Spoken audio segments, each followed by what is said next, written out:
Thank you very much. Good evening, everyone.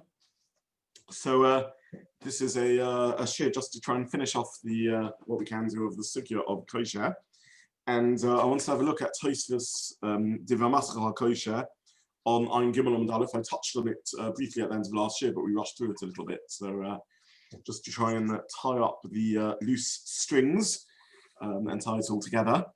Tosfos is discussing whether the Mishnah, which specifies with some of the melachot, for example, moichik, that you're only chayiv if it's almanas lichtayv, if the same principle applies to kosher. Can I just ask everyone to mute themselves if they're not muted? Thank you. Whether the same principle applies to kosher, is kosher only is matir, unknotting only if it's almanas liksher or not. So it says Tosfos in Ein Gimel Amud Aleph, Sorchian. So it says this is Sorchian what the case is.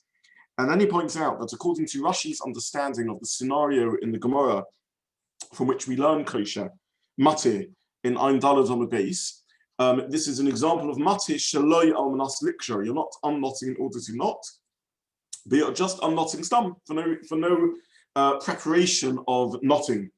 And this is because Rashi learns that the case is that you had a knot in threads to tie them together. And by bad luck, when you wove the threads, two knots were next to each other. And to avoid the two knots bulking up, one unknots one of these knots. So this is matir without there being an almanas liksher. So Tosfos says that the view of Rashi is that you don't need almanas liksher. And then he brings the Rabbi Chananel, who learns another pshat in our Gemara. Our Gemara is talking about where a thread snaps, and then a short while later it snaps again. So rather than having two knots with a small gap between them, one undoes the first knot and then attaches the two long pieces of thread together without the shorter piece of thread in the middle. So first of all, this is important Tosfos just for pshat in our sugya in Ein Daled on the base. Even though Tosfos is on Ein Gimel Amud Aleph, nonetheless it's important because it brings an alternative pshat in the sugya. And Machlokes Rashi and Rabbi Chananel how to translate it. Now, there's a few questions on Tosfos. First of all, Tosfos seems to prove that Shittos Rashi is that you don't need matir almanas liksher, from how Rashi explains the case of matir in our Gemara, in which you unknot it without intention to reknot it. Now, the Chorah Tosfos is difficult, and so asks the Tosfos Yom Tov on Rashi, because Rashi is only going in the Havamin of the Gemara. But of course, in the Maskana of the Gemara, we learn matir from something quite different. We learn matir from the case of the nets made for the trapping of the chilazon. And in that situation, it is an unknotting, a matir almanas liksher, because Rashi says, "Sorry, little chutim b'reshaser ol hoisif and alzu." You take the netting from one net, the string from one net, and you attach it to another's net. Matir mikan v'kosher mikan. You're matir from one and kosher from the other.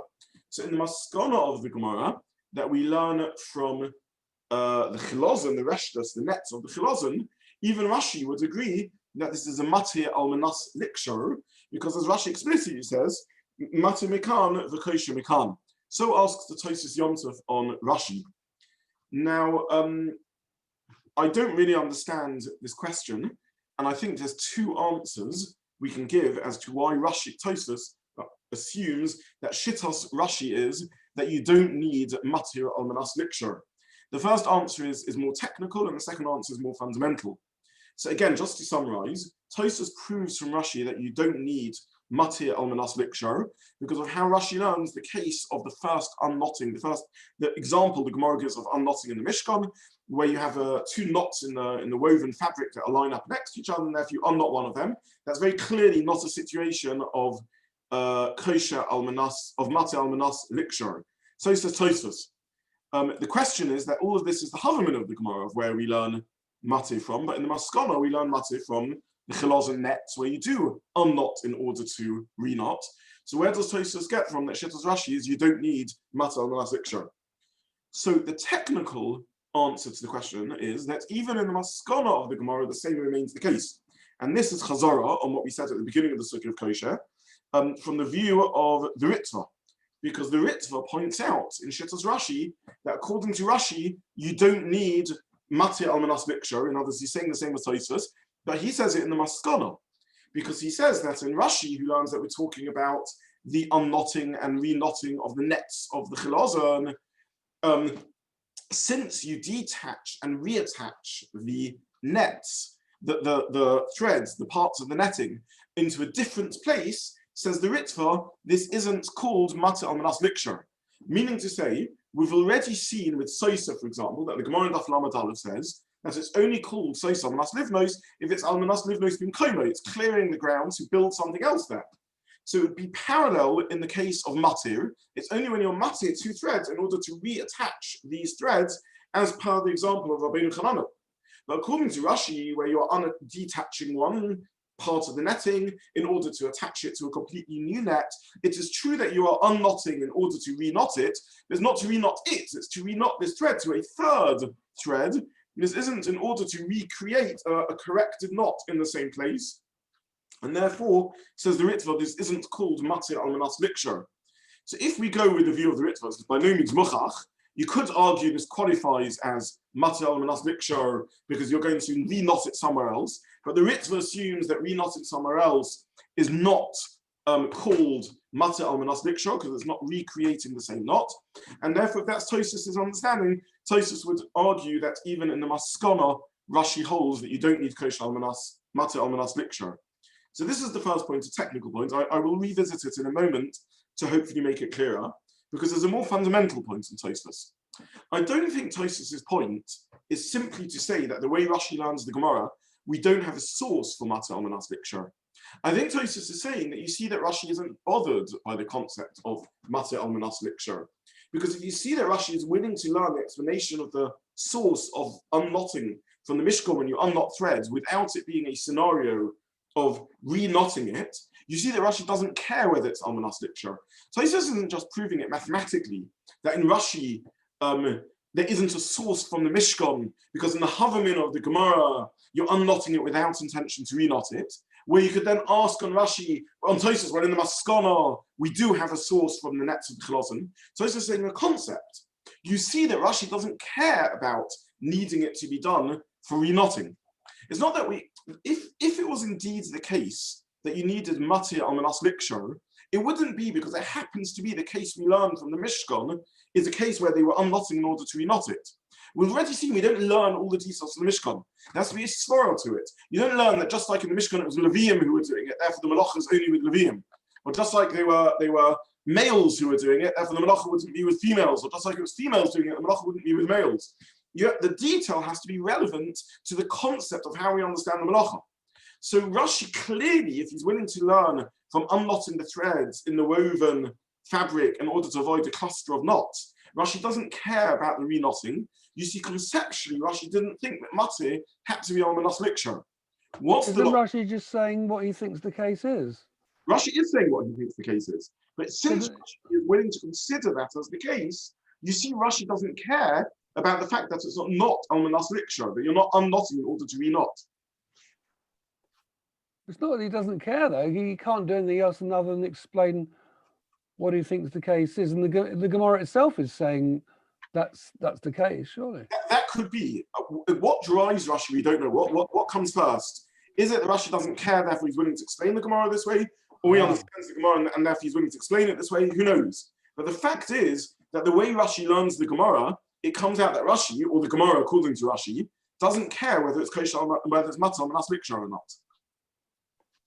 So that's the concept that Tosfos is drawing out. That Rashi, as he understands the Gemara, doesn't care that you're unknotting without intention to reknot. Why doesn't he care? It must be Rashi conceptualizes the melacha as a significant melacha in its own right, not just as preparation for something else. What the londus of moichik is that moichik is only a melacha when it's preparation for writing. Why? Well, we can put forward different suggestions. It's not significant enough. It's a fundamentally destructive act, a makalkel, rather than a constructive act. However you understand it, moichik is not in a sense an independent melacha. It's a melacha as a preparation for kosher. It's its own av, but the significance of the av, the chashivas of being moichik, is as clearing the surface to rewrite. Similarly, sosa. It maybe because sosa is fundamentally less significant, or maybe because it's fundamentally destructive. But sosa is only an av. The significance of sosa qualifies it as an av only because it's preparation for bona. So now Tosfos is trying to understand what's the story with Matir. Is Matir significant in its own right because it's untangling a tangle, and that's what a knot is, and therefore it's constructive and it's a good melachah in its own right, it's significant? Or is Matir only a preparation for kosher? If you adopt the latter position, then conceptually it's because you don't conceive of Matir as choshev enough, as important enough, other than an act of preparation for kosher. If you're not bothered by al-manaslik shows, because you see Matir as choshev enough. So this is an independent question. If Rashi is willing to learn the Gemara, as Max says, but Rashi is willing to learn the Gemara as saying that the source for Matir could be unknotting a knot in a woven fabric, even when you're not going to reknot it, we see that Rashi, how he learns the Gemara, doesn't care that the Matir isn't as a preparation for kosher. He considers evidently Matir as choshev enough, even when it's not preparing for another new knot to be made.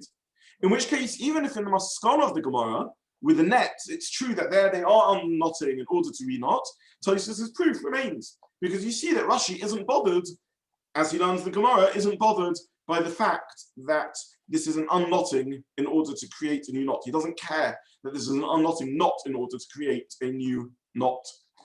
So again, it's not just that Tosfos is technically saying, well, what's the source for the Mishkan? The svara has to come ahead of what's technically the source from the Mishkan. The Mishkan only matters and what we draw out from the Mishkan.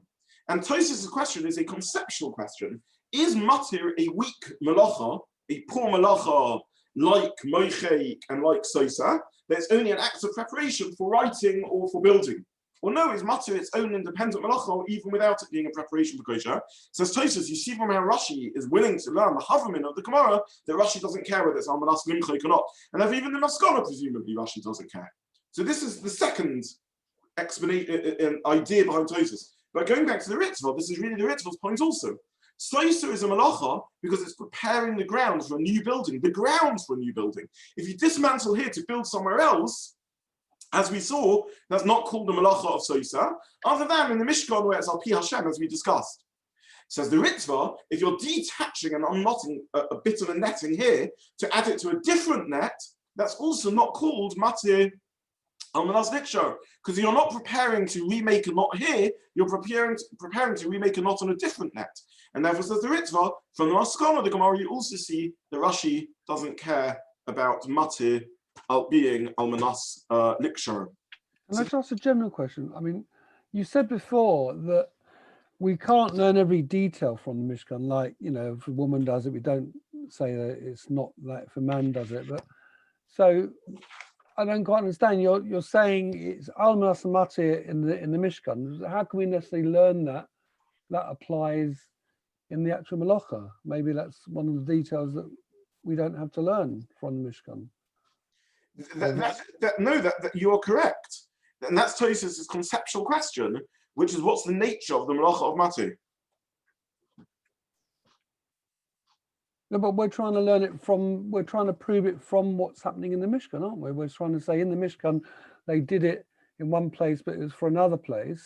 But how can you prove anything from that if we don't learn all the details from just what happened in the Mishkan? It works one way, not the other way around. If the source of Matir in the Mishkan is a case where they were Matir not intending to reknot it at all, as in the Havamin of the Gemara, or not intending to reknot it in the same place as per the Maskana of the Gemara, which the Ritzvah understands to be Matir Shalom and Aslikshar, if you see that that's the source, which is a Matir, when you're not intending to reknot it, it must be that Matir doesn't matter whether you're intending to reknot it or not. If the whole source doesn't matter whether it's an Aslikshar or not. All I'm saying, you can't learn from, we need to use Svara when we learn every detail in the Mishkan. Not every difference is a differentiation. Not every chiluk matters, is significant to the outcome. If I see two lorries driving along and one lorry goes over a ramp and crashes and the other lorry doesn't go over the ramp and crashes, and I say to you, what's the difference between the two lorries? And you answer, one is red and one is yellow. That's a difference between the two lorries, but it's not a relevant difference. It's not a difference that's significant in explaining the question I asked, unless you can sometimes explain to me that all red lorries have better suspension than yellow lorries or something like that. So not every detail in the Mishkan, which happens to be a clear difference, is picked up on in the Gemara. In learning Gemara, almost invariably, if you ask a question in Svara, why does this make sense? Why is this a difference? And the answer you're given is Gezeras HaKosov, because this is what the Pasuk says. Almost invariably, that is a poor answer. Meaning, understanding halacha has to be a partnership between human reason and what we're being taught. It is true we learn from the Mishkan, but you see in Tosfos that we need to conceptualize what we're learning and understand what we're being told. We don't just learn everything in the Mishkan. We don't learn, just as in the construction of the Mishkan, they breathed, and that's necessary in the instruction, because if people don't breathe, they can't survive. From that, we learn that breathing is a melacha. We have to understand ultimately how this translates back into a melacha, meaning a significant achievement and change in the world. So now Tosfos is asking a conceptual question: what is the nature of kosher? It says of matir. Is matir only a melacha if it's a manas liksha or not? Says Tosfos, I see that Rashi doesn't care about manas liksha. Why? Because Rashi is willing to tolerate, and how he learns the Gemara, willing to tolerate a unknotting that isn't a manas liksha. And the Ritva adds in, even in the Maskana of the Gemara, is not reattaching it in the same place. And therefore the Ritva at least is of the view that reattaching in a different place doesn't qualify as a manas liksha, again using Sforah. Because the Ritva says, what's the whole lomdus of why you would need matir al manas liksha? Because you're preparing a new kasha. If it's attaching the netting to a new net, there's not preparing, that's a new kasha that's being created. That's not the old kasha that you undid. You're not undoing the kasha to recreate that kasha. You're undoing kasha A to recreate kasha B. If recreate kasha B, that's not the same kasha. That's not a preparatory melacha. So this is a reading in Tosfos, which I think brings out an important point in Matir, and revisit some of the points that we discussed earlier in the sugya.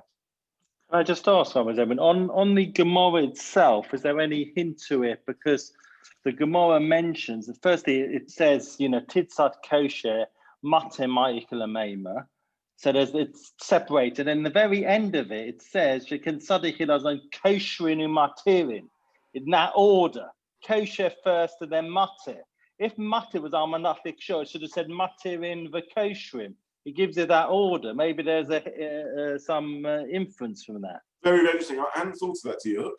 I was going to discuss something else from the Gemara, which is, even though the Gemara only brings up the chilozon nets at the end in order to find a source for matir, in the Maskana, is this also the source for kosher? In other words, now that we've thought of the nets of the chilozon, is this the source also for kosher? So Gemara says the source of kosher is attaching the fabric to the pegs, and then the Gemara rejects that because that's kosher master hatir, and he says it's the weavers tying threads together. That's where the Gemara leaves the source of kosher. But then the Gemara at the end says that there's kosher or matir with the nets of the chilozon. So chura at that point, that's now a source for kosher and matir too. And the Gemara would back off its original makor for kosher and matir. So I half made your diak, Adam.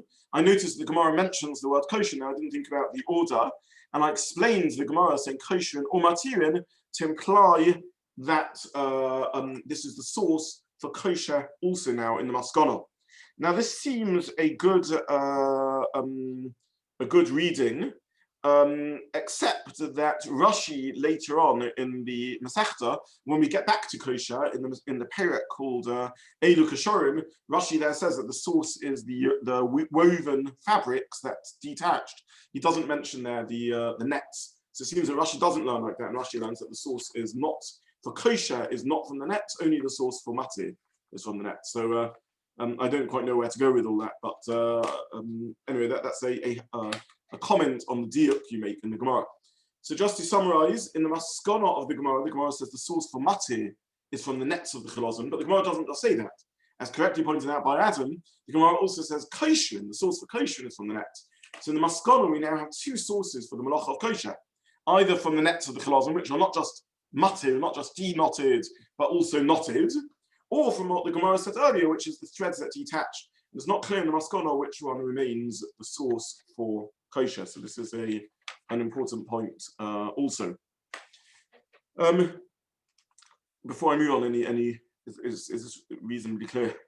Did you check with the Shalmi when it talks about the, as you said in last year, about the two breaks in a string, and you then untie one and then chuck away the middle bit and then chuck them together. Is that therefore a good proof, did you say, or is it like we were saying before that you can't necessarily draw an inference from that? It's which case, sorry? The case where you have 2 breaks in a string or whatever, and so you don't do 2 knots. You untie one of the knots and chuck away the middle bit. Okay, excellent. L'chora, based upon what we're saying, this isn't a proof for the idea of for the fact that mate is almanas likshur. It's simply possible in that reading that you need mate almanas likshur, because there technically is true that they are knotted in order to re-knot. Right. But it's not a proof that you need that, because we still remain with the conceptual question, which is this a reasonable requirement in the melacha of mate? Right. Yeah, so that's an important point. Thank you for that. Okay, so this is the first point in Tosfos. I don't want to go into this in too much detail, but it would appear that Tosfos is learning that you do need kosher almanas, mate almanas likshur. Rashi holds you don't need mate almanas likshur. And the Rambam also doesn't mention that. I put the Rambam on, I think, the earlier source sheet in Perek Yud Halacha Zayin. When the Rambam talks about the melacha of kosher mate, he doesn't mention that mate has to be almanas likshur. He doesn't mention a word about that requirement. Now, just to do a bit of chazorah on based upon the points that we said in many moons ago in when we learnt I'm Gimel on the base. There is a Tosfos there, which I again don't want to go into too much detail about, but certainly those who learnt it, or perhaps over the break, those who didn't learn it could have a look at it. This is Tosfos Divrei Master V'Sorach L'Eitzim. So you'll remember the Gemara there. Basically, the Gemara tells us that someone who breaks a branch off a tree, if they are zomer, they're breaking the branch in order to prune, but the Tzorech L'Eitzim, they need the wood also. They are doing 2 melachos. They are doing the melacha of zomer, which is pruning, which is a tolda or a ko'av of zoreya and notea, because it's planting and sowing, because it's encouraging the growth of the tree by pruning. But they're also doing kaitza because they are harvesting the branch off the tree. Now the question is, why do you need tzorech le'etzim? Why do you need that they're breaking the branch? Because they need the wood. Why isn't it even a melacha where they don't need the wood? So Tosfos discusses it there and speaks about this idea. One simple answer to the question might be because a branch of a tree is not like a fruit of a tree. A fruit of the tree is clearly something that grows on the tree, whereas a branch of the tree is part of the tree, and it's only by kneading the wood that I make this into the product of the tree, as opposed to just breaking off the tree itself. So there's different answers we could give. But Tosfos doesn't go in that direction, and Tosfos makes a comparison to other melachos, like korea almanas litva, that you need korea almanas litva, moichek almanas lichtov, and so on and so forth. So Tosfos compares this to some of the other melachos where you need an almanas. Now, there were several ways to learn Tosfos, but one way to learn Tosfos is that Tosfos was saying that these are all mekalkalin. These are all melachos, korea and moichek, and so on. These are all mekalkal, they're all destructive melachos, unless you have the almanas. And that would be what's significant in these melachos because of mekalkal. You've got tefira there, I don't quite follow that. Got tefira almanas. No, korea almanas litva. It's tearing in order to sow. I can't hear you, Paul, sorry, you're muted. We also have tefira almanat, so in the Mishnah we have that. No, we have korea almanas litva. So it's the destructive. I apologize. Yes, it's the destructive. Litva state firot, sorry. Yes, that's the shiur. I apologize. Yeah.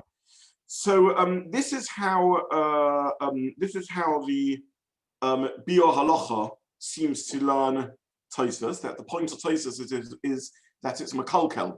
And the reason the Biur Halacha, if you remember, learns Tosfos like that is because we have an explicit Gemara later in which the Gemara says that even though you need Korea Almanas Litzvar, that's not because the essence of the Malacha is a Korea Almanas Litzvar, is as preparation for sewing, but because otherwise it would be Mekalkel. And therefore, if you had other reasons why tearing wasn't Mekalkel, such as Korea B'chamaso, where you tear in your anger, that would also be enough for it to be Malacha, or Korea Almanas Sakein, etc., where you're tearing in order to repair. Now, if you remember, Rabbi Kiva really asked that on Tosfos, because the simplest reading of Tosfos is that Tosfos is saying that even when it's not a Mekalkel, you still need to have it, and you do need it for some reason. You still need to do it Almanas Litzvar in order to re-sew. So asked Rabbi Kiva on Tosfos, and the Halacha learned that Tosfos is a lomdus of Mekalkel. However, Rabbi Kiva understood Tosfos that even where it isn't a Mekalkel, nonetheless, there's a rule that it needs to be Korea Almanas Litzvar. So just to summarize what I'm saying, why is it that you need these almanases? Why is it that Korea Almanas Litzvar and Masechet Almanas Lichtov and Soisa Almanas Livnois? Answer number one is because otherwise it would be Mekalkel, destructive, in which case Almanas Livnois, Almanas Lichtov, Almanas Livnois is only an example of a positive outcome, but Hu Hadin, you could have other positive examples. Or it's because fundamentally the essence of the Malacha is a preparatory Malacha, in which case it would only be when it's preparatory for its twin Malacha, Moichik in order to rewrite, Sois in order to rebuild, or Korea in order to re-sew. Now the simplest reading of Tosfos is like Rabbi Kiva, that Tosfos learns there on Amud Beis, it is a preparatory Malacha, not just because of a way of removing it being destructive, but because the whole chashivus of the Malacha is as preparation. If this is Peshat and Tosfos, then again this ties in very nicely with Tosfos on Amud Aleph, who is therefore exploring whether the same condition applies with Matir, because Matir is in essence a preparatory Malacha, and therefore has a proof from Rashi. Whereas, were Tosfos to learn, like the Biur Halacha seems to understand Tosfos, that this isn't fundamental in the description of the Malacha, but it is just a way of avoiding the Mekalkel being destructive, then the Chura Tosfos' raya wouldn't be a good raya, because Rashi and Untitled on the base where he says you're removing the knot.